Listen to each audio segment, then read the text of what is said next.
Hello and welcome to another episode of Byron on the Rooftop. Today we are in the northern portion of Italy looking at a beautiful home built in the 1500s with several different accommodations made in the 1850s. Let's take a look. Behind me is an Airbnb with a general granite slate roof laid over timbers that are harvested off the top of the mountain peaks where they are extremely weathered and where it's extremely difficult to grow. So the wood grain is very tight, very strong, and then they stack the slate on top, the granite, as tiles, flat tiles. There's a masonry chimney behind me. It is online. We'll take a quick look inside and look at a neighboring house as well. Come along. So now we approach the home, which is made in the 1500s or the 1600s, and look at the central featured fireplace in this sort of living room here. And then there's an adjacent joining room here. But this is the kitchen where the cooking would be done, now modernized with gas.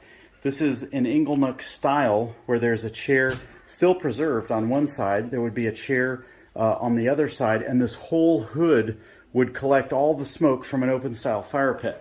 So when we look up in here, we can actually see that they've remodeled and added this chamber on to conduct the gases from this lower firebox, which has been modernized yet again with a steel structure, which this particular individual has installed here. And so again, the old fire would literally burn here. This white stone and steel material was not there.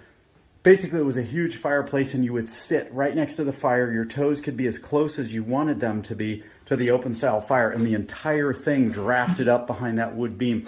Now over here, just to relieve your concerns, this is not wood right here. This is a piece of granite. And as you can see on the other side, it's cantilevered back, kind of following that 2/3, 1/3 cantilever rule for American building code, which is kind of interesting. All right, so there you go. A little picture of a fireplace from the 15 to 1600s in a timber frame roof, but a stacked granite stone home. Let's go look at one more home. Here's a neighboring home. There's a dugout and sort of studio barn here. This exemplifies that 15 to 1600s year work where this chunks of granite was laid over a hand stacked stone structure, and then they would put like a plaster over it to keep the stone from moving. But these were just stacked up. So we may go up on a roof like this today. We're not sure. Over here, there's two chimneys. We'll go ahead and take a look in here. But this is how they've heated in this region on the slopes of this Italian Alp home and valley. This is how they've heated for literally hundreds of years. So over here we see sort of the layout of the structures of this farm, and we'll go take a look at the interior. So in this next section, you're going to see several fireplaces that date back to the 1500s. Let's keep in mind what may have been happening at that time. Someone came up these mountains, maybe running from a danger or a threat. Remember, Hannibal crossed these Alps with war elephants 300 BC. So we're 1500 AD now, and what's happening right now is back in Rome, which is about 500 miles south of us here, out of the Alps on the Great Plains, down about halfway down the boot of Italy, Michelangelo is carving his Pieta, and he's painting the Sistine Chapel in the early 1600s. And some family is up here in the northern Italian Alps carving out its existence on these slopes, which are actually quite mild. They're actually, if you look in some of the photos behind me and around me, they're actually capturing some trees that grow in South America. It's a very pleasantly warm climate. On the peaks in some of these videos, you'll see behind me snow in the high peaks. And it's interesting because we're only about 2,000 feet high right now on the slopes of these hills. Behind me is a granite mine where marble and granite is mined and shipped literally all over the world. So just keep that in mind. These fireplaces filled a special purpose in the lives of these people. The fireplace had to be a place where food was cooked. Raw meat was preserved. It would be dried. Fruit would be dried. It's a place for the older people in the home, multi-generational living, for them to stay warm while the family was out working, babies playing by the fireplace. The bedrooms had to be warmed up, so that heat had to rise up through. The fireplace was the central thing that allowed humans to even live in this environment. So please come along, let's take a look at how life and fireplaces operated back then and how we're going to look at them today. And now we're here at the main house, going to look at a boiler situation down low, and an open style fireplace designed with the heating of the home in mind. Let's take a look at some of the history. Come inside.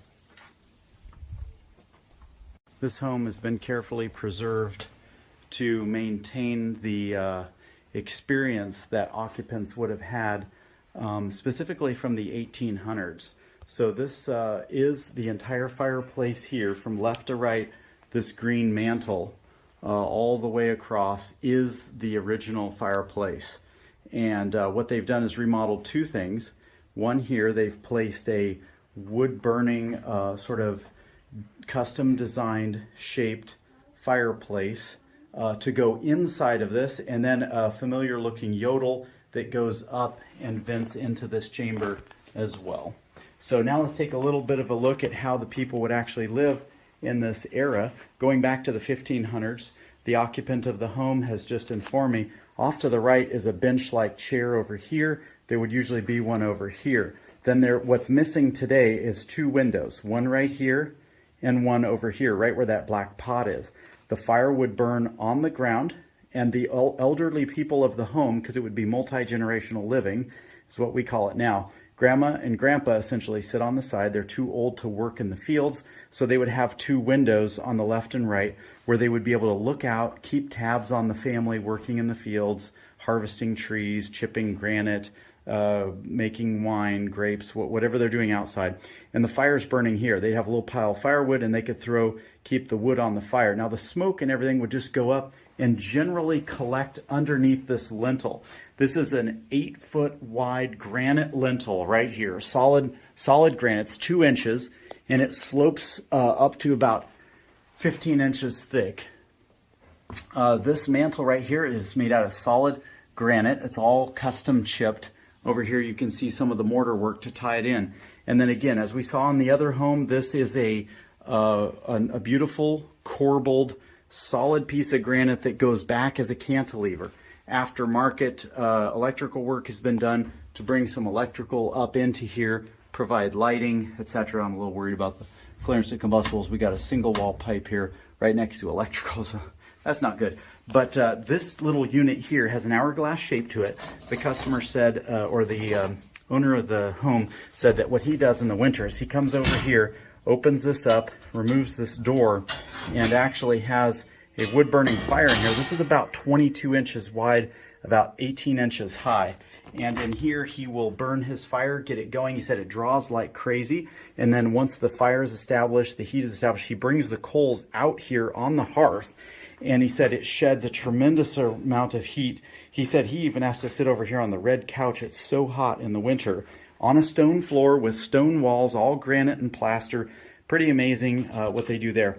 I asked him if there's any wood in the structure up here. He said no. In fact, there's no wood he's aware of, except for about 5 feet away. There's a beam over here where the ceiling is cracked. About every 5 feet, they had a big wood beam. So kind of give you a little bit of a taste of what it would be like to live back in that day, and now what has been done in the 1850s to update it, and then what has been done in the 2000s to update it slightly again. Still very different than our American experience. Next, we'll go look at the boiler furnace. The customer has informed me that he has a wood boiler that he no longer uses. And the wood boiler is quite similar to the American experience that we see in some of our Midwest homes, not out in the West, but the Midwest and then further east. You got your giant, in this case, 750 liter main storage tank for hot water. This is a preheater over here, a complex series of pipes that takes that hot water through the home and keeps even temperature. Over here is the controlling computer, which will tell you every condition and parameter of the burn of this particular wood-fired furnace. It's not being used. It's got wood boxes on top, etc. But over here, this is what a chimney sweep will do over here in Europe. They'll be cleaning these things here like so.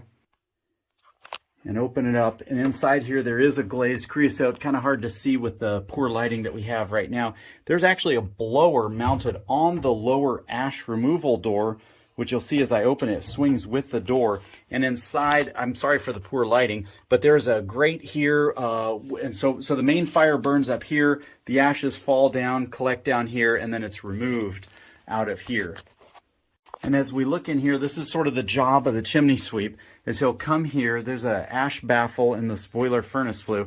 You got to lift this up or remove it, and then you can see the heat exchanger tubes through which the exhaust passes. You can see the glazed creosote. Midtown Chimney guys are like, wow, we've got to get some PCR in here on this. So we have incomplete combustion visible here. And then you say, well, where does the smoke go? Great question. Smoke likes to go up per code and per common sense. So it'll come out of the back of the unit with a stainless steel, looks like 7-inch stainless steel to me. And it will come up and then out. And what we're seeing over here is a little bit of a Class A section with insulation as we go through the 500-year-old stone wall and out the chimney. Let's go take a look at the chimney penetration out the roof. Now we're outside the residence. Not a bad view here. There's a village, a community, Monte Cristo, Italy over there. So come with me, let's take a look at these chimneys. So now we're getting a little bit of a view. We've got 4 chimneys, 5 actually on this home. And we'll go through the identification process briefly. This fireplace is abandoned and unused. The client has used a remodeling process, gotten rid of the fireplace. I don't think they've even capped it off up top underneath. So that creosote is literally over 100,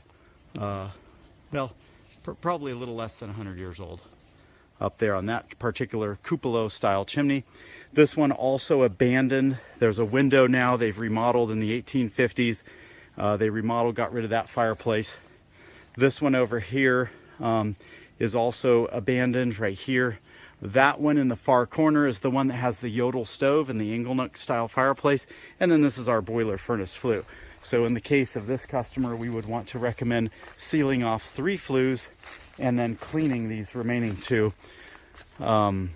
Preserving some of the history is also a very important part here as well. So here's our Class A chimney system actually bolted on and passing up. Doesn't look like they did a great job sealing right around there. They've got their non-UL listed chimney sweep cap, hold it. They got a 4x6 holding it on. And up it goes. So as you can imagine, working on a roof like this, we'd have to be super careful. You wouldn't want to break any of these guys or break yourself, but they're literally stacked flat so they don't slide. And this would be quite an access challenge and quite a roof to walk on, as that is literally 5 to 15 tons of stone that's all stacked on top of wood timber, which in turn is resting on these granite stacked walls that's covered with a veneer of plaster. So these walls in some cases are up to 2 feet thick, some cases only a foot thick as demonstrated here. That's about 12-inch thick wall that's visible there at around the window. All right, there's a quick view of an Italian home and how the chimneys and fireplaces work here, and we'll continue to share more as we get more detail. Thanks for visiting. Well, if you made it this far in the video, perhaps it was something useful to you about chimneys and fireplaces in our tour around Europe. Please click the like and subscribe button below. I can't believe I'm saying this, but we got to keep the Google monster happy. Thank you so much.